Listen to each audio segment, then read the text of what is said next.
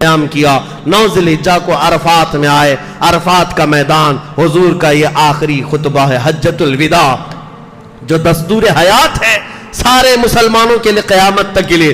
حضور نے وہاں پر جو خطبہ دیا تھا، یا ایھا الناس انا خلقناکم من ذکر و انثی وجعلناکم شعوبا وقبائل لتعارفوا، اے لوگو اللہ تبارک و تعالیٰ نے ہمیں مذکر و مؤنث پیدا کیا، مرد اور عورت پیدا کیا، تمہارے درمیان قبیلے بنائے گئے تاکہ تمہاری تعریف ہو تم پہچانے جا سکو۔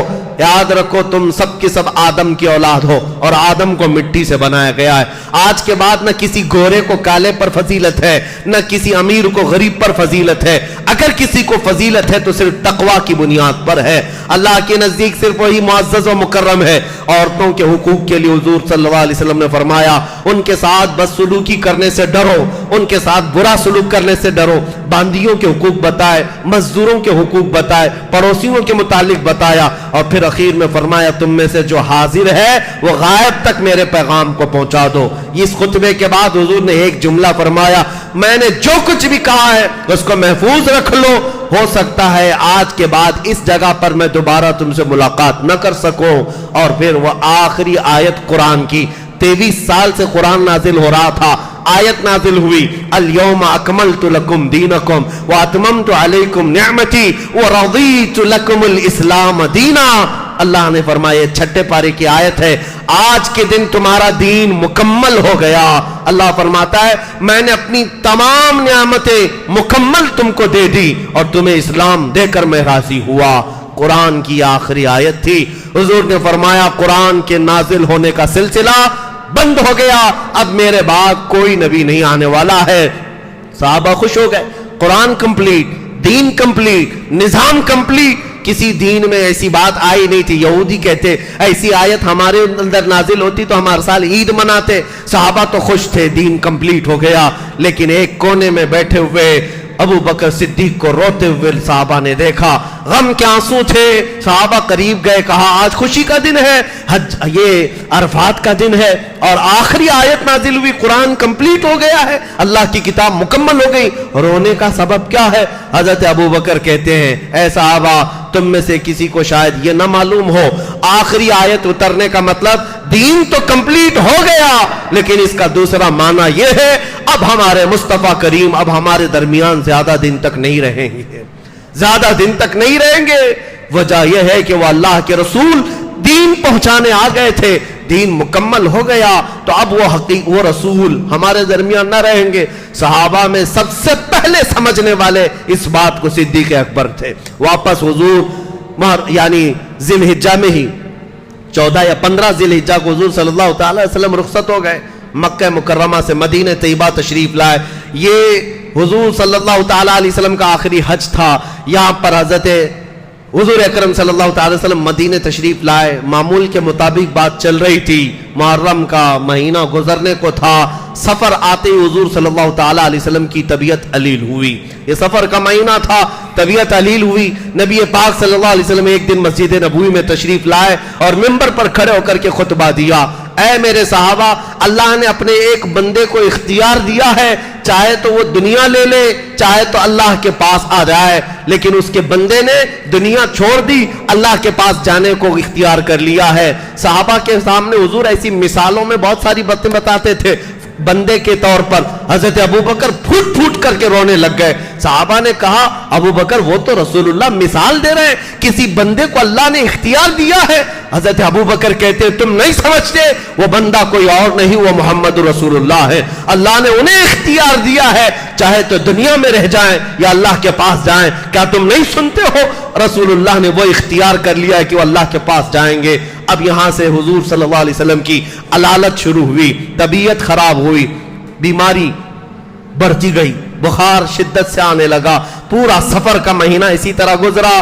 سفر کا مہینہ ختم ہونے کے بعد کئی نشانیاں ایسی ہیں، حضور کبھی تشریف لاتے اور کچھ اہم باتیں بتاتے، انصار صحابہ کو جمع کیا اور ایسی باتیں کی کہ انصار اتنا روئے تھے ان کی داڑیاں بھیگ گئی تھی۔ انصار کہتے ہیں تم میرے لیے ایسی ہی ہو جیسے پیٹ میں میدا ہوتا ہے، میدے کے بغیر انسان نہیں رہتا، تم میرے لیے ایسی ہو۔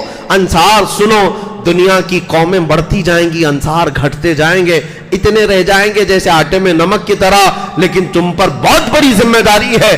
تم نے جو مجھے دیکھا، تم نے جو مجھے سیکھا، ہر چیز تم پوری دنیا میں پہنچاؤ گے. انصار صحابہ حضور کی یہ باتیں سنتے سنتے آنکھوں سے اشک ایسے رواں تھے، بھیگ گئے تھے. پھر وہ دن آیا، ربیع الاول شریف کا مہینہ شروع تھا. رسول کریم صلی اللہ تعالی علیہ وسلم 7ویں ربیع الاول یا 8ویں ربیع الاول شریف کو حجرے میں گئے اور اپنی تمام ازواج مطہرات کو بلایا، جتنی بیویاں تھیں. حضور صلی اللہ علیہ وسلم کی اس وقت 9 بیویاں قریب تھیں. سب کو بلایا اور کہا کیا تم میں سے کسی کے پاس سونا چاندی ہے، کسی کے پاس زیورات ہے؟ تمام ازواج نے پوچھا کیا بات؟ کہا اگر کسی کے پاس ہے تو چاہے تو صدقہ کر دے، خیرات کر دے. ازواج مطہرات نے پوچھا آپ اس طرح کی بات کیوں کر رہے ہیں؟ حضور فرماتے ہیں اس لیے کہ میں رب العالمین کی بارگاہ میں جانے والا ہوں. میں یہ نہیں چاہتا کہ اس حال میں جاؤں کہ میرے گھر میں سونا چاندی جمع ہو، میرے گھر میں دنیا کا مال پڑا ہو. تم چاہو تو خیرات کر دو، حرام نہیں ہے، پہننا ناجائز نہیں ہے، لیکن میری خواہش یہ ہے کہ میں مولا کی بارگاہ میں فقیرانہ انداز میں جاؤں، میرے گھر میں کوئی دولت نہ رہے. ازواج مطہرات یہ خطبہ دیا اور پھر کہا دیکھو باری کے طور پر میں تمہارے گھروں میں آتا تھا. ایک دن زینب کے گھر، ایک دن سلمہ کے گھر، ایک دن حفصہ کے گھر، ایک دن صفیہ کے گھر رضی اللہ تعالی عنہن اجمعین، سب کے گھروں جاتے تھے. حضور نے فرمایا اگر تم سب اپنی باریاں قربان کر کے عائشہ کو دینا چاہو تو سوچ لو تاکہ میں عائشہ کے گھر آرام کروں. ساری ازواج مطہرات نے دیکھا حضور کی طبیعت علیل ہے. سبوں نے کہا حضور صلی اللہ علیہ وسلم عائشہ کو بہت پیار کرتے ہیں، عائشہ سے بہت محبت کرتے ہیں. ہم سبوں نے اپنی باریاں قربان کی. یا رسول اللہ آپ ہمارے گھر باریوں میں نہ آئیں، کوئی مذائقہ نہیں، آپ عائشہ کے گھر آرام فرمائیں. سبوں نے اپنی باریاں ام المومنین عائشہ کے لیے قربان کر دی. حضور صلی اللہ علیہ وسلم حجرہ عائشہ میں ہی آرام کرنے لگے. یہ حجرہ عائشہ وہی ہے جس کو پوری دنیا آج سنہری جالیوں کے نام سے جانتی پہچانتی ہے. یہ عائشہ صدیقہ طیبہ طاہرہ کا مکان ہے، حجرہ عائشہ ہے. رسول اللہ اس میں آرام کرتے رہے. 2 دن ایسے گزرے حضور مسجد نبوی میں نہیں آئے، صحابہ کو نماز پڑھانے نہیں آئے. حضور صلی اللہ تعالی علیہ وسلم حضرت ابوبکر صدیق کو امامت کے لیے آگے کر دیے، تم نماز پڑھاؤ. حضرت ابوبکر نماز پڑھاتے تھے. صدیق اکبر نے 17 نمازیں پڑھائی. میں روایتیں پڑھتا ہوں غم سے نڈھال ہو جاتا ہوں. 14 صدیوں کے بعد آج جب کبھی بخاری اٹھاؤ، مسلم اٹھاؤ، یہ حدیث بیان کرنے والے صحابی کہتے ہیں ایک دن مغرب کی اذان ہوئی، بلال حبشی نے اذان دی اور اس کے بعد اقامت ہو گئی. ابو بکر صدیق پڑھنے لگے، ہر جماعت قائم ہوتی. صحابہ کہتے ہیں ہم ٹکٹکی باندھ کر حضور کے کمرے کی طرف دیکھتے تھے. حجرے کا دروازہ کھلے گا، دروازے سے پردہ ہٹے گا، آفتاب رسالت باہر آئیں گے. ہماری بھیگی آنکھوں کو ایک تمنا لے کر کے دیکھتے تھے قرار آ جائے گا، چین آ جائے گا، لیکن حضور نہ آئے. 2 دن نہ آئے. مغرب کی اذان، جماعت کھڑی ہو گئی. ابو بکر صدیق امامت کے لیے آگے بڑھے تھے. اچانک کہتے ہیں پردہ ہٹا، حجرے کا پردہ ہٹا. صحابہ نماز میں ہیں، ہاتھ باندھے ہوئے ہیں. جیسے ہی پردہ ہٹا سب کے چہرے پھر گئے. قبلہ اس طرف ہے، حضور کا حجرہ اس طرف ہے. سب صحابہ پھر گئے نماز کے حالت میں. صحابہ کہتے ہیں انقریب ہم فتنے میں مبتلا ہو جاتے، آزمائش میں مبتلا ہوتے. سب دیکھنے لگ گئے اور سب کے سب آواز کرنے لگ گئے. بلند ہو گئی آوازیں. ابو بکر صدیق مصلی سے پیچھے ہٹنے لگے. لیکن ایک روایت بھی مجھے بتا دو، کسی نے کہا ہے کہ ان کا چہرہ پھر گیا تو ان کی نمازیں خراب ہو گئی، ان کی نمازیں ٹوٹ گئی. ہمارا چہرہ قبلے سے پھر گیا، نماز ٹوٹ جائے گی. صحابہ ہیں قبلے سے چہرہ پھیر کر کے حضور کے چہرے کی طرف ٹکٹکی باندھ کر دیکھتے رہے. نماز کسی کی ٹوٹی نہیں. اسی کو ہم کہتے ہیں کعبہ تو دیکھ چکے، کعبے کا کعبہ دیکھو. صحابہ کعبے کا کعبہ دیکھ رہے تھے. حضور صلی اللہ تعالی علیہ وسلم اس دن آ تو رہے تھے لیکن کیفیت ایسی تھی. 2 صحابہ قریب گئے اور کندھوں پر حضور نے ان کے ہاتھ رکھا. حضور کے پیر زمین پر لگ نہیں رہے تھے اور زمین پر پیر گھسٹتے ہوئے آ رہے تھے. نبی کریم صلی اللہ علیہ وسلم اسی حالت میں مسجد میں آئے. کہا مجھ سے برداشت نہیں ہوتا کہ میں اپنی جماعت صحابہ کو نماز پڑھتے ہوئے نہ دیکھوں بلکہ دیکھتا رہوں، بار بار مجھے یہ خواہش ہے کہ میں نماز کی جماعت دیکھتا رہوں، نماز کی جماعت دیکھتا رہوں۔ اس بیماری کی شدت میں وہ رسول صحابہ کی جماعت کی نماز دیکھنے کے لیے آ گئے۔ ہے مسلمانوں، بستروں پر سونے والوں، نمازوں کو ویران کرنے والوں، مسجدوں کو اس طرح ویران کر رکھنے والوں، کبھی اس رسول محترم کا خیال کیا؟ میرے آقا کو اگر سب سے زیادہ طلب تھی، وہ بیماری کی شدت میں بھی اٹھ کر کے آتے تھے جماعت کی نماز دیکھنے کے لیے۔ کاش ہماری صفیں بھر جاتی، رسول اللہ کا چمکتا دمکتا چہرہ ہماری مسجدوں کی طرف بھی ہوتا، حضور کی عنایتیں ہماری طرف ہوتی۔ یہ آخری نماز تھی حضور کی، یہ آخری نماز تھی مغرب کی۔ اس کے بعد حضور جو حجرے میں گئے واپس تشریف نہ لائے۔ 13 ربیع الاول کا دن تھا۔ ماں عائشہ صدیقہ فرماتی ہے حضور صلی اللہ علیہ وسلم کی بخار کی شدت اتنی زیادہ تھی، اتنی زیادہ کہ پانی آپ کے اوپر چھڑکا جاتا سوکھ جاتا تھا، بدن اس طرح گرم تھا۔ نبیوں کو جو بخار آتا تھا بہت شدت کا، اور وہ بھی سید الانبیاء کو۔ اسی اثنا میں حضرت عائشہ کہتی ہیں گھر پر کسی کو آنے کی اجازت نہیں تھی، اچانک دروازہ کھلا اور دروازے سے ایک خاتون آئی۔ یہ وہ خاتون تھی جب وہ آتی تھی رسول اللہ بستر چھوڑ کر کھڑے ہو جاتے، کوئی اور نہیں، وہ مخدومہ کائنات سیدہ فاطمہ الزہرا تھی۔ آخری وقت حضور کے حجرے میں آئی، دیکھتے ہی حضور کی اس بیماری کو رو پڑتی ہیں، لپٹ گئیں۔ حضور صلی اللہ تعالیٰ علیہ وسلم نے ان کو قریب کیا، کان میں کچھ کہا تو پھوٹ پھوٹ کر رونے لگی۔ ان کا رونا حضور کو دیکھا نہ گیا، پھر قریب کیا، فاطمہ سنو ایک اور بات کہتا ہوں، کان میں کچھ اور کہا۔ وہ ہنسنے لگ گئی، مسکرانے لگی۔ حضرت عائشہ کہتی میں حجرے میں تھی، مجھے بھی پتہ نہیں کیا کہا انہوں نے، کیا سنا۔ بعد میں نے فاطمہ سے پوچھا تھا، فاطمہ تم پہلی بار آئی تھی، حضور نے کچھ کہا تو تم رو رہی تھی، پھر کچھ کہا تو ہنس رہی تھی، کیا بات ہے؟ حضرت فاطمہ کہتی ہیں پہلی بار میرے بابا نے کہا میں دنیا چھوڑ جا رہا ہوں فاطمہ، میں رخصت ہو رہا ہوں، میں نے اتنا سنا تھا برداشت نہ ہوا۔ اس عظیم بیٹی کو کیسے برداشت ہوگا جس نے 4 سال کے چھوٹے عمر میں حضور صلی اللہ تعالیٰ علیہ وسلم کے ساتھ ہونے والی مصائب کو دیکھا تھا۔ پتہ ہے حرم کعبہ میں جب حضور سجدے کے لیے جاتے، اونٹ کی گندی اوجڑیاں مکہ کے کفار حضور کی پیٹھ پر لا کر پھینک دیتے، اس وقت اٹھانے والا کوئی نہیں، یہ ننھے ننھے ہاتھوں سے اٹھانے والی فاطمہ الزہرا ہوتی تھی۔ وہ اپنے باپ کی پیٹھ سے ان آلائشوں کو نکالتی اور ہمیشہ حضور صلی اللہ علیہ وسلم کے ساتھ کھڑی رہی، ہر وقت اپنے باپ کے ساتھ رہنے والی۔ اور حضور بھی جب فاطمہ آتی تھی کھڑے ہو جاتے تھے، حضور صلی اللہ علیہ وسلم اٹھ جایا کرتے اپنی بیٹی کے لیے۔ وہ فاطمہ کو جب یہ کہہ دیا جائے کہ آج میں جا رہا ہوں، کیا بیت رہی ہوگی؟ حضور نے کہا رو مت، قریب آؤ۔ دوسری مرتبہ حضور نے ان کے کان میں کیا کہا؟ حضرت عائشہ سے وہ کہتی ہے بابا نے میرے یہ کہا تھا فاطمہ غم نہ کر، میرے جانے کے بعد میرے خاندان میں سب سے پہلے جو میرے پاس آئے گا فاطمہ وہ تم ہوگی۔ یہ حضور کی بشارت تھی۔ یہی تو بات ہے کہ حضور کے انتقال کے 6 مہینے کے بعد ہی حضرت فاطمہ کا انتقال ہو گیا، صرف 6 مہینے، اور ان 6 مہینوں میں حضرت فاطمہ کو کسی نے مسکراتے بھی نہیں دیکھا، ہنستے بھی نہیں دیکھا۔ رسول کریم صلی اللہ تعالیٰ علیہ وسلم کی آخری لمحات ہے، کلیجہ آج بھی منہ کو آ جاتا ہے بیان کرنے کے لیے۔ وہ 14 صدیوں پہلے کے حالات تھے۔ نبی کریم صلی اللہ تعالیٰ علیہ وسلم ماں عائشہ صدیقہ کے سینے پر ٹیک لگائے ہوئے حرام کر رہے تھے۔ حضرت عائشہ کہتی ہیں آخری غذا جو حضور کے منہ میں گئی ہے وہ میں نے مسواک چبا کر کے حضور کو دیا تھا، حضور نے میرا چبایا ہوا مسواک اپنے منہ میں رکھ لیا۔ حضرت عائشہ کہتی ہے میرا لعاب تھا وہ حضور کے منہ مبارک میں آخری مرتبہ گیا۔ نبی کریم صلی اللہ تعالیٰ علیہ وسلم بار بار ایک جملہ کہہ رہے تھے، نزع کی شدت بہت زیادہ ہے، سکرات کا وقت بہت بھاری ہے، بہت بھاری۔ اور اسی اثنا میں ملک الموت داخل ہوئے۔ حضرت عائشہ سے حضور نے کہا عائشہ حجرے کے دروازے پر موت کا فرشتہ آیا، ملک الموت، وہ اجازت لے رہا ہے اندر آنے کی، اور آج اس نے مجھ سے اجازت لی ہے، اس کے بعد اب وہ کسی سے اجازت لے کر نہیں آئے گا۔ اس کو اجازت دے دی رسول اللہ نے۔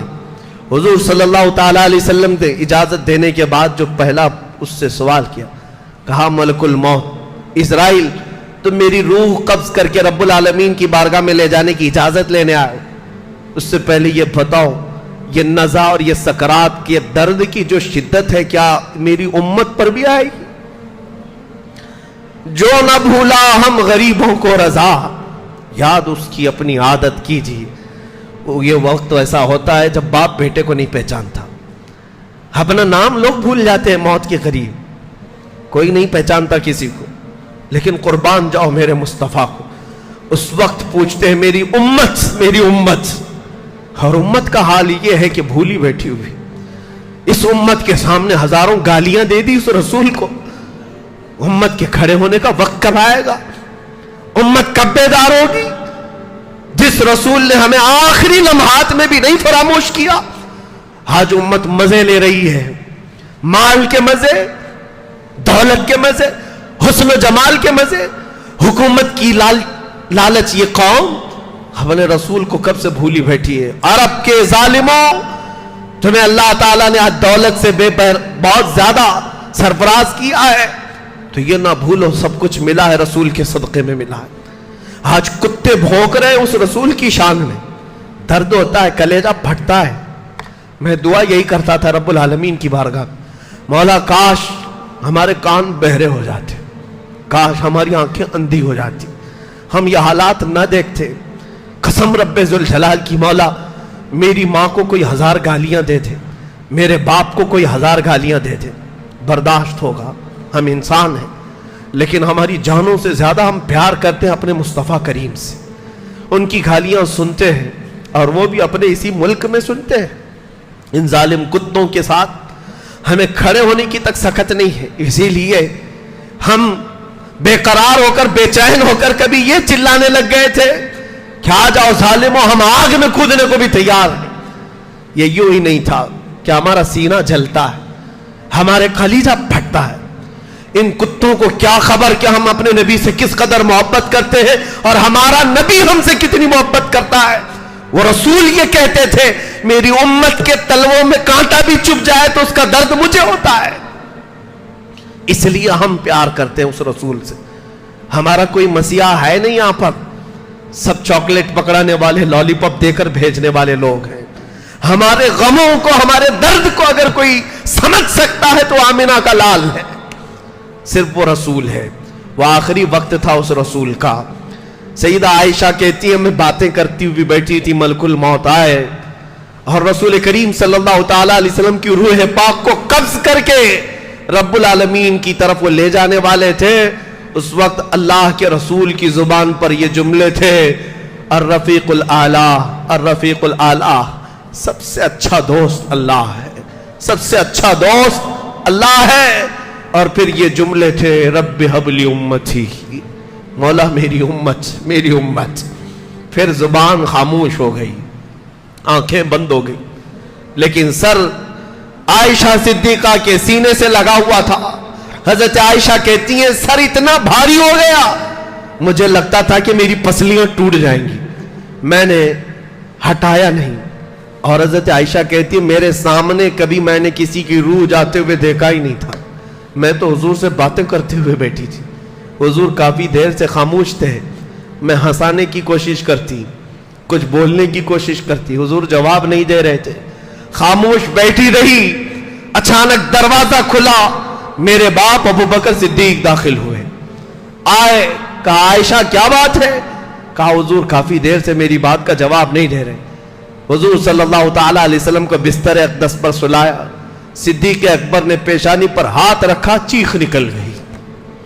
وہ صدیق یار غار ایک لمحہ حضور سے جدا ہونے کو برداشت نہیں کرتے، پیشانی کو چوما اور کہا واللہ یا رسول اللہ لن یجمع اللہ تبارک و تعالی لن یجمع موتین علیک، اے اللہ کے رسول قسم رب ذوالجلال کی، 2 موتیں کسی پر اللہ جمع نہیں کرے گا۔ ایک موت آنی تھی وہ آ گئی، ایک موت آنی تھی وہ آ گئی، آپ ہم میں سے چلے گئے۔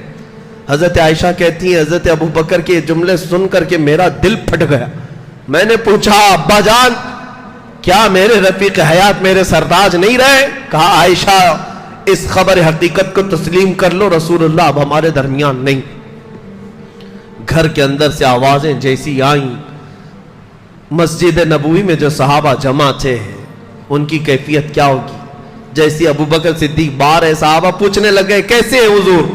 حضور کی طبیعت کیسی ہے؟ بخار کم ہوا؟ صدیق اکبر منبر پر کھڑے ہوئے اور کہا وما محمد الا رسول قد خلت من قبلہ الرسل، محمد اللہ کے رسول ہیں، ان سے پہلے بھی رسول آئے اور چلے گئے. ومن افئن مات او قتل انقلب على عقبیہ فلن يضر اللہ شیئا. یاد رکھو وہ انتقال کر چکے ہیں، وفات پا چکے، ان کے بعد اگر تم میں سے کوئی پیچھے پھر گیا، ان کا دین چھوڑ دیا، تو اللہ کو کچھ نقصان نہیں پہنچا سکتا. یہ آیت سنتے ہی صحابہ کے ہوش اڑ گئے. حالت ایسی تھی، حضرت عثمان کے بارے میں کہتے ان کو کوئی چونٹی کاٹتا تو بھی پتہ نہیں چلتا، پتھروں کی طرح جمے سے میں. حضرت عمر تو کہتے میں نہیں مانتا حضور کا انتقال ہوا، وہ اللہ کے رسول ہیں، اللہ کے نبی ہیں. جیسے عیسیٰ علیہ السلام آسمانوں پر گئے، میرے نبی بھی گئے، میرے نبی گئے واپس آئیں گے. اور ان کا اپنا یہ فرط محبت میں تھا، تلوار اٹھا کر مدینے میں گھومتے تھے. خبردار اگر کسی نے کہہ دیا محمد صلی اللہ علیہ وسلم کا انتقال ہوا، میں گردن مار دوں گا، میرے رسول واپس آئیں گے. حضرت عمر کو سنبھالا. یہ اسٹیبلشمنٹ کا وہ اہم نقطہ تھا. یہاں سے باضابطہ اسلام کی تاریخ شروع ہے. رسول پاک کے بعد اب جو باغ ڈور سنبھالنی تھی وہ سب سے اہم ذمہ داری تھی رسول کریم صلی اللہ تعالی علیہ وسلم کی. وفات کی خبر کا یقین کرنا ہی تھا. صحابہ نے کر لیا، صحابہ نے کر لیا. پیر کا دن تھا، حضور صلی اللہ علیہ وسلم وفات پا گئے. 2 دن تک صحابہ حضور پر نماز پڑھتے رہے، الگ الگ آ کر کے جماعت جماعت. حضور کے حجرے میں ہی نماز ہوئی. صحابہ میں یہ اختلاف تھا کہ حضور کو کہاں دفن کیا جائے. کچھ کہتے مکہ میں، کچھ کہتے بیت المقدس میں. پھر ایک حدیث سنائی صحابی نے، کہا حضور نے فرمایا تھا جس نبی کا جہاں انتقال ہوتا ہے وہ وہیں دفن ہوتے ہیں. صحابہ اکرام نے اس حدیث پر عمل کیا. اس کے بعد رسول کریم صلی اللہ تعالی علیہ وسلم کو حجرہ عائشہ میں جہاں حضور کی وفات ہوئی، قبر پاک کھودی گئی. مدینہ طیبہ کے مشہور قبر کھودنے والے 2 صحابہ تھے. لحد بنائی گئی، ایل شیپ میں جو ہوتی ہے وہ لحد ہے. حضور صلی اللہ علیہ وسلم کو پسند تھی. قبر یعنی ایک صندوق باکس والی ہوتی ہے اور ایک ایل شیپ میں ایسے سیدھے کھود کر کے نیچے ایک اور کھڈا ہوتا ہے، وہ لحد ہے. حضور صلی اللہ علیہ وسلم کے لیے لحد بنائی گئی. قبر میں اترنے والے صحابہ میں حضرت علی کرم اللہ وجہہ الکریم، حضرت عباس، یہ صحابہ ہیں. قبر میں حضور صلی اللہ علیہ وسلم کو اتارا. اب یہ آخری بات ہے، اس کے بعد میں اپنی گفتگو ختم کرتا ہوں. حضور صلی اللہ تعالی علیہ وسلم کو قبر انور میں اتارنے کے بعد یہ صحابہ کہتے ہیں اب بھی حضور کے لب ہل رہے تھے. تو زندہ ہے واللہ، تو زندہ ہے واللہ، میری چشم عالم سے چھپ جانے والے جو تم کو مردہ کہے وہ مردہ ہے واللہ، تو زندہ ہے واللہ. فرماتے صحابی ہم نے کان لگائے، حضور کے لب ہل رہے تھے. اس وقت کان سے آواز یہ آ رہی تھی، زبان سے آواز یہ آ رہی تھی کانوں میں، رب اغفر لامتی فانہم لا یعلمون.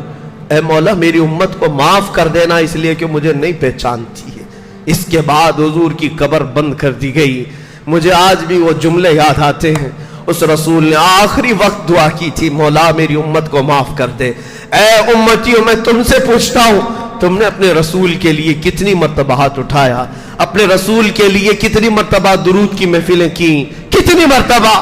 انگلیوں میں گنو گے. وہ رسول تو ایک رات بھی تمہیں فراموش نہیں کرتے تھے. اسی لیے بریلی کے امام نے کہا تھا، ہم غریبوں کے آقا پہ بے حد درود، ہم فقیروں کی ثروت پہ لاکھوں سلام. یہاں اسلام کی تاریخ ختم نہیں ہوتی. میرے آقا کے رخصت ہو جانے کے بعد، حضور کے ہم غریبوں سے پردہ فرمانے کے بعد اسلام کی تاریخ ختم نہیں ہوئی. یہاں سے تاریخ اسلام کا باضابطہ پھر سے ایک دور شروع ہوتا ہے خلافت راشدہ کا. خلافت کیسے قائم ہوئی اور خلافت کے اسباب کیسے بنے اور خلافت کو کیسے سنبھالا گیا، انشاءاللہ آگے کی محفلوں میں عرض ہوگا. لیکن جاتے جاتے آج میں اس بھری رکت والی محفل میں جو تاریخ اسلام میں نے عرض کی ہے، بارگاہ مصطفیٰ میں میرا دل بے قرار ہے. عرض یہی کرتا جاؤں گا، یا رسول اللہ یہ بھولی ہوئی امت ہے، یہ آپ کو بھولی ہوئی امت، دور آئی ہوئی امت، دنیا کی چکا چون کو دیکھ کر، دنیا کی رنگینیوں کو دیکھ کر کے اس دلدل میں پھنسی ہوئی امت ہے.